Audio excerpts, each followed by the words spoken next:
సందర్భాల్లో చర్చలు వచ్చినప్పుడల్లా ఆంధ్రప్రదేశ్తో పోటీ పడదాం, మనకంటే అమరావతి ముందుకెళ్తుంది. మనం అమరావతితోని ఆంధ్రప్రదేశ్తోనే ఏందా పోటీ పడేది? ప్రపంచంతోనే పోటీ పడదాము.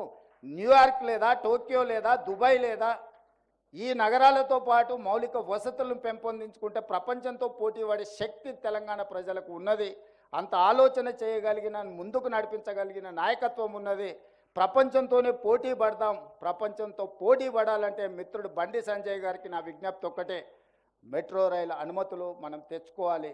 చెన్నైలో, తమిళనాడులో ప్రతిపక్ష పార్టీ ఉన్నా అక్కడ ఆమోదించారు, క్యాబినెట్లో పెట్టి. కర్ణాటకలో కాంగ్రెస్ ప్రభుత్వం ఉన్నా కూడా మోడీ గారు బెంగళూరుకి మెట్రో రైలు ఇచ్చిండ్రు.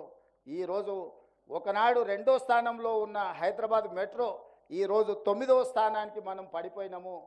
ఈ 9వ స్థానం నుంచి మనం ముందుకు రావాలి అంటే పెద్దలు వినోద్ కుమార్ గారైనా, నేనైనా, బండి సంజయ్ గారైనా మెట్రో విస్తరణ కోసం, రీజనల్ రింగ్ రోడ్ కోసం, రీజనల్ రైల్వే లైన్ కోసం, అదేవిధంగా డ్రై పోర్ట్ కోసం, డెడికేటెడ్ గ్రీన్ఫీల్డ్ హైవేతో పాటు రైల్వే లైన్, బందర్ పోర్ట్ కోసం, ఈ తెలంగాణ అభివృద్ధి కోసం మనందరం కలిసికట్టుగా పనిచేయాలి. తమిళనాడులో ఏదైనా విషయం వస్తే, జల్లికట్టు సమస్య వస్తే అందరూ కట్టగట్టుకొని కేంద్ర ప్రభుత్వంతోనే కొట్లాడి జల్లికట్టుకు అనుమతి తెచ్చుకున్నారు. తమిళనాడులో ప్రమాణ స్వీకారం చేస్తే 39 మంది పార్లమెంట్ సభ్యులు తమిళ్లోనే ప్రమాణ స్వీకారం చేశారు. కానీ అక్కడ రాజకీయాలు పూర్తిగా పార్టీల పరంగా విడిపోయి ఉంటాయి.